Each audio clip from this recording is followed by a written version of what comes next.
Hi, it's Matt Kendall once again. I'm an IEMT therapist and trainer. Today we have Gary Pinyoun, who did one of my last in-person, I'll maybe do more, one of the last in-person trainings before that nasty bug kind of took hold of the world. And we were just discussing, it was December of 2019. September. September. I was going to say 1919. So yeah, just shy of 2 years then, isn't it? About sort of 20 something months. So again, these interviews are with people who've been through the course, and it's just their experience of using IEMT, what it's like to be sort of go through the training, the kind of results which they're now generating, and to answer sort of any questions that people might have before thinking about doing this IEMT training, either with myself or with anyone else. There's lots of trainers everywhere. But what I'm now doing is completely online training. So no matter where you are based, you can attend online, which is before, because Gary came down to my clinic in London Bridge, which I haven't been to in over a year. I might go see it. Obviously, you did it in person. Things are now different because I now do it all online, and that has been adapted and changed to work online. But Gary did his before. Then the content is 95% the same, should we say? So Gary's still going to give a reflection of his IEMT training. But it is now pure, well, it's online pretty much going forward. So that cuts out massive expenses for people, especially if you're outside of London. So Gary, where are you based today, Gary? Suffolk, just outside Bury St Edmunds in Suffolk, yeah. Oh, nice. Now, you did the course a couple of years ago. Before you did IEMT, what was your experience, basically sort of work-wise and sort of in terms of therapy and training? Okay, so you obviously know a fair bit about my background, but as you know, I served with Sussex and Suffolk Police for a combined time of 15 years. I come out of that, and as I come out of that, sort of years after that, I had a number of issues myself, mental health wise, which I then was able to resolve. And it was only then that I sort of came into the sort of therapy world, if you like, if that's the Western way to talk about it. But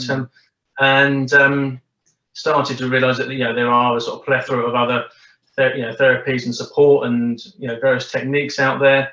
And I guess I started with NLP, which although that had a sort of link to some football work I was doing at the time. I was football coaching, so I learned about NLP through a football coach who I knew from America, and he got me into that, and that sort of dabbled in NLP and became a sort of practitioner. And then I moved into hypnotherapy and Kinetic Shift and then IEMT. So yeah, that's everything was leading up to IEMT, I guess. Yeah. Okay, so you're working in the services, and then you left there. You had some of your own issues you were dealing with. And did you go for sessions or therapy, or did you work out yourself, or what was your? Within the force, when I had a particular incident in 2007, I had some counselling, which was offered and or given to me as part of what happened, which I think you're aware of, and if those aren't, it was a car crash whilst on duty. So I had some counselling. The counselling didn't really sit right with me. It wasn't something I pursued and followed through. But all of the sessions that I was prescribed, I think it was 10 I recall, and I did 4. Didn't really gain anything from it. That's my own personal experience. Was it didn't benefit me because it was some time after the crash, and we just talked about what happened, and I left feeling sort of pretty rubbish afterwards, and it just sort of brought up everything again, and didn't really resolve stuff. So yeah, I kind of knocked those on the head after 4. In as much as sort of seeking support myself, no, I didn't. I just kind of stumbled across it within the sort of realms of the NLP and some other things whilst on the course. People sort of saying, well, this can happen. You can deal with this, and if you've got flashbacks, and I was kind of having memories from not just the crash, but I think having left the force, a number of other things had arisen, and it kind of bubbled over and were there. And I think once the day-to-day stuff, I guess, from the force had finished, it allowed me just to sort of, those things just came up. So I didn't really sort of seek it out. It was just sort of, I'd say by accident more than anything. And then having found it, I progressed. Yeah. And so you obviously you found it. You then trained, so say NLP, kinetic shift, hypnotherapy, was it? Yeah. And you were working with your own clients at this point, or? Yeah. Well, as you know, I'm founder of a Positive Shift, and I specialise in supporting emergency services, basically just to increase their confidence, well-being, and happiness, and take them from a sort of situation of sort of PTSD, kind of tragedy, really, to sort of personal triumph, and trying to sort of make that turnaround for them, and that's what I was always doing, I guess because of the counselling aspect, I always liked to look at the sort of content-free side of things. Yeah.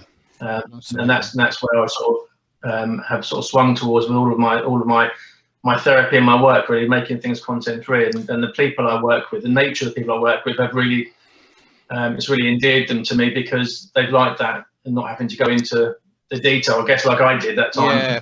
So if people are wondering what does content and content-free mean, when you went for your first counselling to do that car crash, we call that content therapy, because you're talking about what happened. You know, I've got certain views on this. As you said, you know, you went for 4 of the sessions out of how many you had. It didn't really help you. It will help other people, no doubt, but it made you feel, well, not great. And it can be very re-traumatizing as well, just talking about what happened again and again. People can get really, obviously, traumatized by it. With IEMT and EMDR, I believe, to an extent, and a lot of NLP and stuff like that, and I think Kinetic Shift, I'm not quite sure, you do what's called content-free work. So you're working with the structure of the experience as opposed to the content of the experience.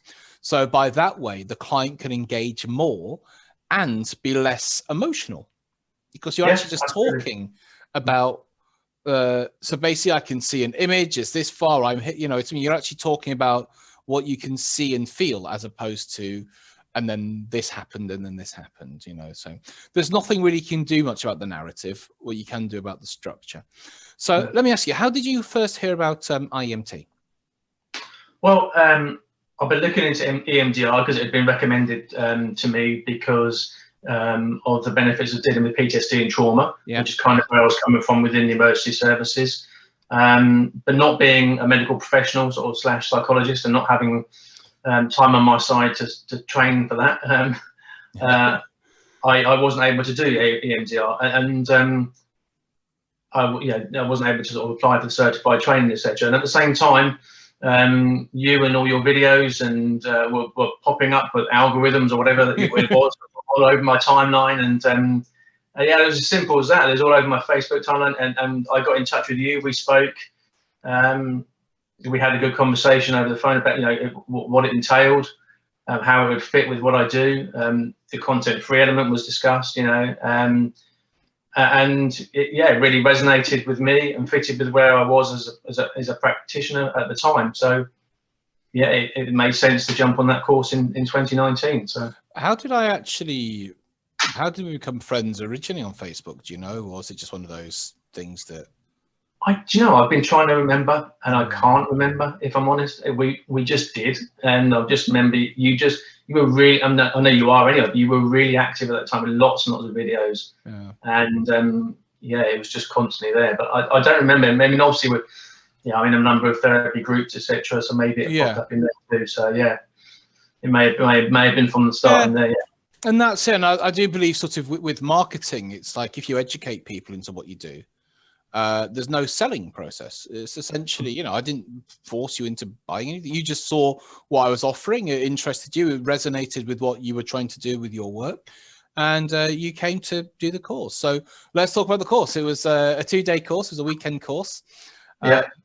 Do you know what? I went from doing a weekend course live, as in person, to doing a 3-day course online, back to doing a 2-day course online. So I've taken my structure, broken it down, and restructured it back as a weekend again.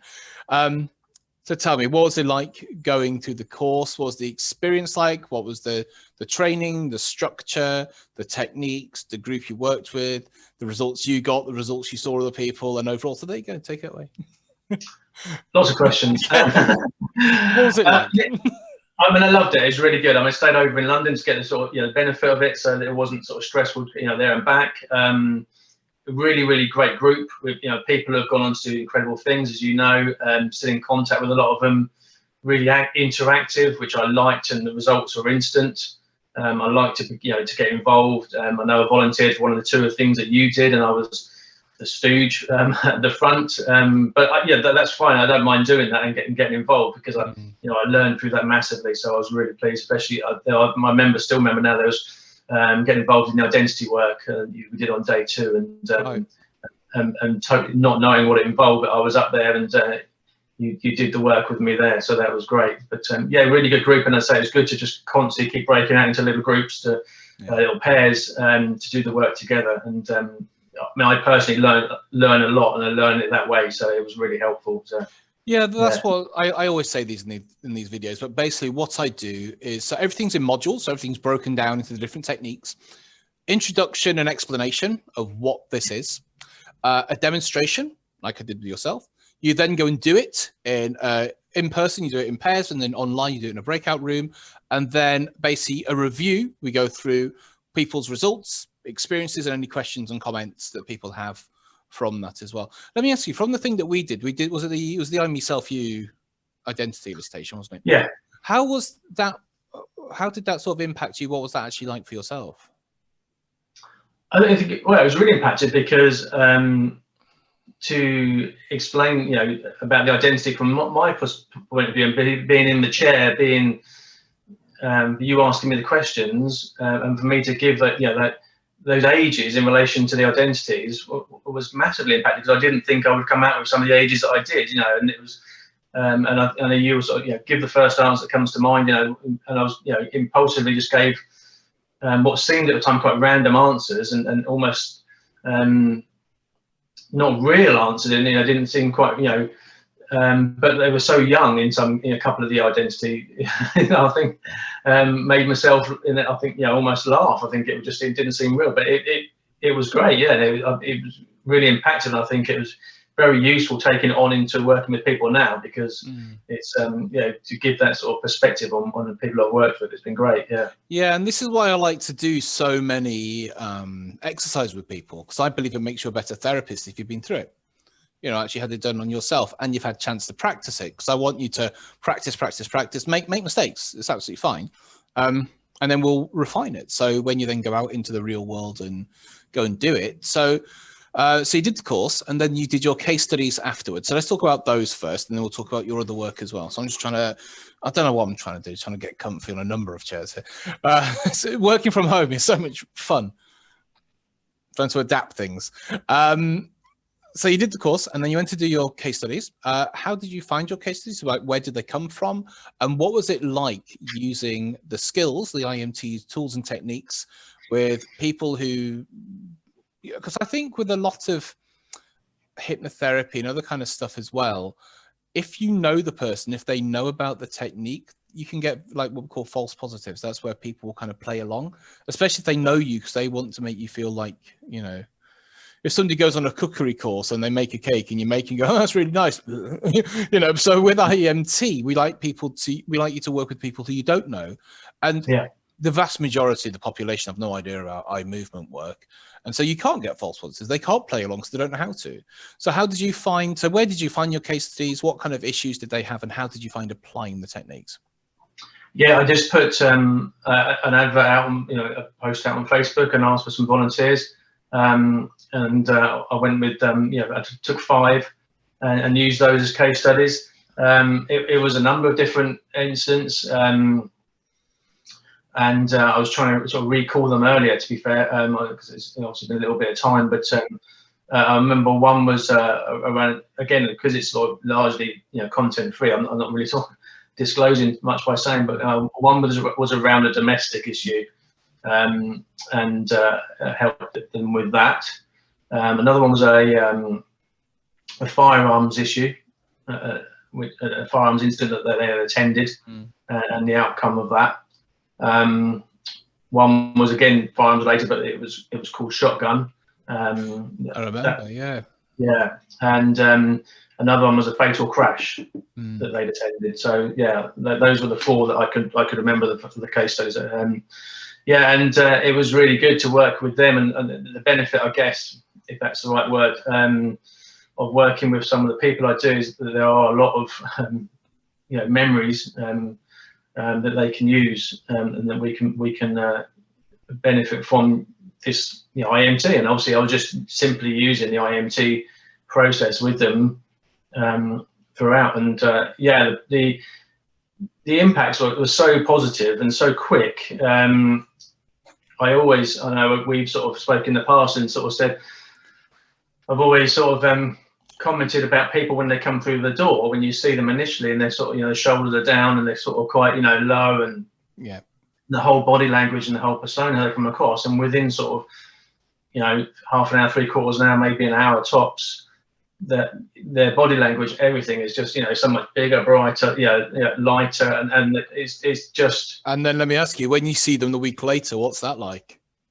It's even better. And I sort of, if we could have a big before and after photograph, I think it would, it would be incredible, because sometimes, and I'm going to digress quickly, but it just already reminds me of the chap I worked with last night online, and he's military, was ex-military, was medically discharged in 2014, and I worked with him last night, and we worked on a particular traumatic memory for him. And it's the first time I've met him last night, and he's big, roughy, tufty, ex-soldier, stereotypical looking, but towards the end he was very emotional, but looked totally different. He just looked. He said that weight's just gone from my shoulders. I just feel my face feels different, and he just like that memory was just so further away, and such a big change for him. So yeah, that's brilliant. Yeah, I digress. And have you used, because we talk about PTSD, and in IEMT we use what we call the PTSD model, and I won't go into too much detail, but basically it's like a fact-finding mission that you start off with. And rather than, so for example, you had your PTSD issue with the car crash, wasn't it? Yeah. With the counselling where it's literally, tell me about the car crash, what does that mean to you, and how do you, and so that you talk about the car crash. With IEMT, we establish essentially a timeline and responsibilities of what the client is responsible for and what everyone else is responsible for. Then we look at what they were doing before, during, and after, and what everyone else was doing before, during, and after. And what we're trying to establish, what we're trying to investigate and bring forth is what we call the linchpin. And that's the thing in the middle which this whole thing holds upon. Because with the PTSD issue, you have who the person was before, what they were doing, this thing in the middle, and who they are now and what's happened to them. Now, what we do is when you find that thing in the middle and you work on that, it really changes all of the other stuff, which you can also mop up as well. But have you used the PTSD structure, and how's it been working for you? Yeah, I have actually. Yeah, and the more I've explained the sort of linchpin to people, the more there's been that sort of penny drop moment going, that was it, that was what happened. Yeah. And whilst they get everything around it, yes, that particular linchpin does stand out. So yeah, I've used it more and more often, and it's been a really good sort of go-to technique that I learned from the course. So yeah. And then obviously you learn the model, then we do the eye movements within it. So with IEMT, there's lots of structures. We're learning the client's behavior, and then where we put the eye movements in that to create the biggest change, basically. Yeah.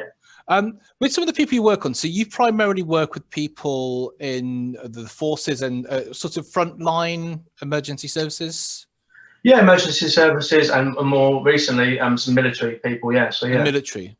Yeah. And is it private work you do, or do you go into the institutions and stuff, or how does it work?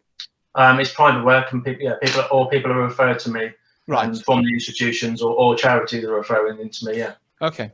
Could you tell us about, obviously without disclosing any sort of personal details, can you tell us about some of your favorite or some of the clients that really stood out, and how you've helped them, and what it's been like to work with those people? Well, it's difficult to say a favorite, isn't it? But today, 1 year ago today, and I know you've seen the video, I worked with Matt online, and he's an ex-fireman, and that's I say literally come up on my my Facebook memories today. Is that one year ago today we worked online, ex-fireman. He had PTSD from an incident he attended in 1999. Wow. And he was blown away by the change and by how it helped him clear all the flashbacks that he was having, and all the the general issues he was and the struggles he was having on a day-to-day basis with that that incident, particularly when it came around to the anniversary of it.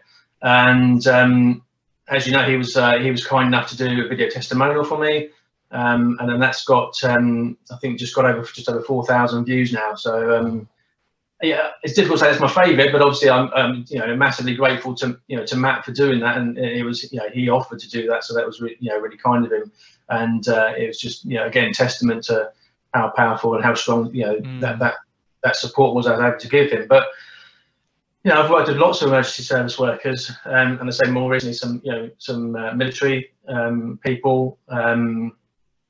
They all come with lots of memories, sort of traumatic memories. Like ones I mentioned about firearms, shotgun incidents, fatal crashes, and it's it's difficult to name individual ones, but I guess there's there are several that stand out. I mean, when you talk about the identity aspect, but if you wanted me to touch on that, is a really interesting story which I tend to relay, and I kind of like when you talk about the I, me, self, and you. Yeah. That there's a lady I worked with who just kept in the session describing her life as a roller coaster, and my life is a constant roller coaster, and we spoke about our identities and the ages behind them that she gave them, and for the first one, for the I, she described, put some context on it. Her actual age was 64, and when we asked about her identity around her I and the age around that she perceived herself was 15. Then the me was 28, myself was 22, and the 45. The you was 45. So if you were to plot those ages on a graph, you've got literally like that, and it's almost like that roller coaster effect is up and down. When we and she said, I just want to be on the straight and narrow. What she said. Yeah. And when we finished, it was all around her actual proper age. So that was a real. And really what kind of impact has that had on her life? Do you know as well? I think it's just aligned her more. I think she just felt she was more aligned, more rounded now, and she just felt she was split, like I say, in the past and all over the place, clearly. And and that's it. If people aren't really sort of understanding about, who are listening about this identity thing, it's too much for me to explain in the context of this video. But essentially, we are different people in different situations, and when we're in a situation, we have, I call them a sub-identity of I, me, self, and you, and that's the 4 parts within us. Basically, I tends to be the thinking element. Me tends to be a reciprocal that gets affected by other people. Why do you hurt me? The self is generally the whole of you, your body, and you tends to be an external thing that's looking in. Not always. It's just that's the general kind of sort of consensus.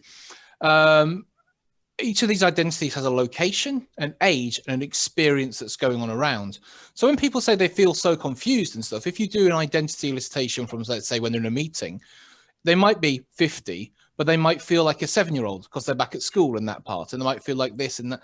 And so, but by doing the identity work, by doing what we call the lazy 8, it brings together, it brings somebody into the present.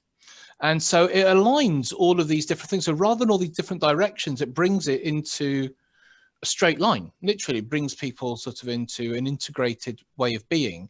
And so your behavior can then change because your behavior is dependent on your experience and who you are. So if we can make you mature, literally up to your current age, you can operate from who you are as opposed to the things that you've experienced in the past. I think I did a half-decent job of explaining. It's kind of weird to understand, but that's kind of that's how it's worked. So you work full-time, don't you, doing therapy, if that's correct? I work alongside. I have another job where I work with domestic abuse victims for a charity. So okay. Yeah. But you do work with a lot of clients though on a weekly basis. Yeah. Let me ask you, what impact has learning IEMT had on your business in both the results you get and maybe a monetary value? Well, not a value, but sort of your reputation and confidence and. Oh, I mean, huge. It's the go-to thing that I use. I use it first and foremost for everything. And whilst, like we said, we've got other techniques which you can blend in with it. I will use IEMT first, and then I'll kind of use other things towards the end if we need to sort of just add anything else. But yeah, it's always the first thing I'll use, and it has such positive effects with the people that I can use it with. And again, I keep coming back to the chat last night. Left Afghan, was medically retired in 2014. We talked about an incident, and he said, I can remember the incident as if it happened this morning. And it was 7+ years ago. And when we finished working, it was so much further away. It was harder to. He really struggled to recall it. I asked him about it, and he said, "Oh, I forgot what I was even supposed to be remembering there for a minute."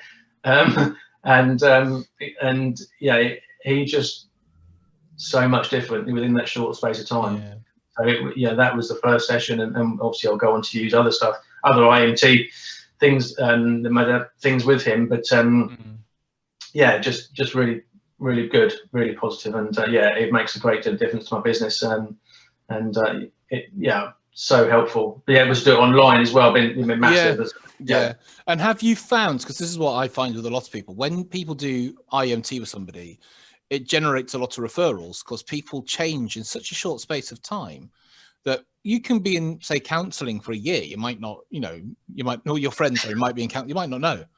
If somebody goes for one session of IEMT, you're like, what's going on here? Because they can often look so much different. So have you found that after doing IEMT, you've had more referrals from clients? Yeah, the word of mouth's been really positive. Yeah, that's been really the good knock-on effect from that. As I said, as you just said, that the difference between that and some other modalities in respect of the timeline in how long it takes is huge. And some people have come to me having had counselling, for example, and are quite shocked as to how quick this can be. They almost disbelief as to the fact that it's resolved so much quicker than the time that they've spent in other therapies. I agree, and because people think I'm against the therapy, and I'm really not. It's just if somebody has something that they want to change, they might not want to spend months on a weekly basis going and talking about something, and they can't afford it. Let's face it, therapy is expensive. I see people for 2 or 3 sessions. And if I can't help them in that, then IEMT is not the right path for them, and I will refer them to other psychotherapists or counselors. IEMT works brilliantly if somebody's been affected by life and they want to basically just put an end to that chapter, have done with it, and move forward. And they are perfect for IEMT. They don't really want to go into all the details. They don't care about going into the details. They just want it affecting their life now, and put it in the past where it belongs so it doesn't affect them anymore. They can have a nicer existence and a better future.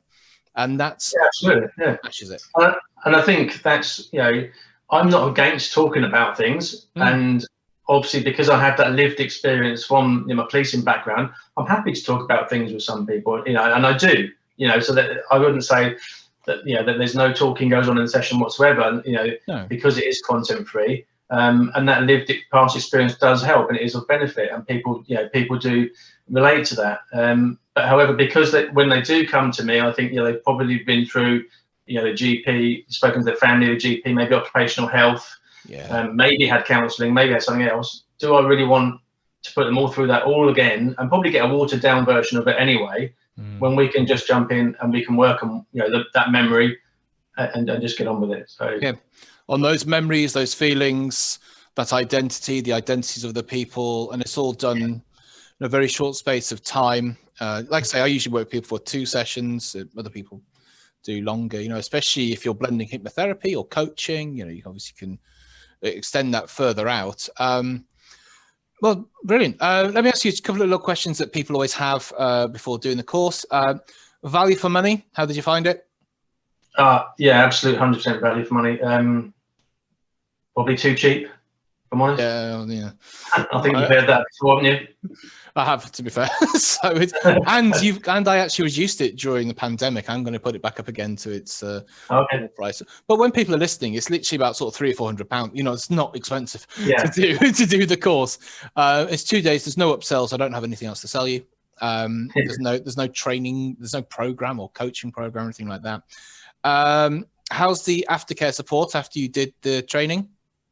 Brilliant. Yeah. You were there by message, email, every way I wanted. So yeah, that's been really good. And you're still here now. So yeah, nearly 2 years on. So, and you're in my group as well. So the actual help group. Yeah. So I post there several times a week doing live videos. If people have questions, there's interactions, there's always chats going on in there, which is great. And there's other IEMT groups as well. You'll find it's a very sort of open community in that sense. You know, you can train with other, people who train with other people join my group, and it's fine. You know, it's like, you know, I'm part of other IEMT groups myself, and I put videos and stuff there. I think that's about everything people have. So you do that. I think that's about everything. Would you like to add anything to the people who are watching this thinking, I might do IEMT, I might do something else? I don't know what I'm going to do. Go for it. Yeah, if you're sitting with the friends, go for it. Like I said, really enjoyed it. Don't never look back. Met some great people, learned some good things, always learning on it. And yeah, please go for it. And I think you will enjoy the benefits, as will your clients, of course. And so you work specifically with sort of trauma, PTSD from those from the front line. If people want to get in contact with you, to speak with you, to maybe book some sessions, whatever it might be, where's the best place to find you? Probably most active on Facebook, Gary Pinyoun, at Positive Shift, or just by my website, www.apositiveshift.co.uk. Gary, thank you so much for your time again today. You're doing some really fantastic work with people who are really affected by trauma. And when you're in like the front line, I don't know if the front line is the correct term, but when you're sort of first responders, you can't have all this stuff going on if you need to focus on what you're doing. And I can imagine by working with people in this way, it makes them better at their job, because they're able to focus without all of the emotion and experience from the past. So it's an absolutely brilliant thing what you're doing and the people that you're working with. So thank you very much for your time. Go and enjoy the last of the sun, and I will speak to you later. Cheers. Thank you. Thank you.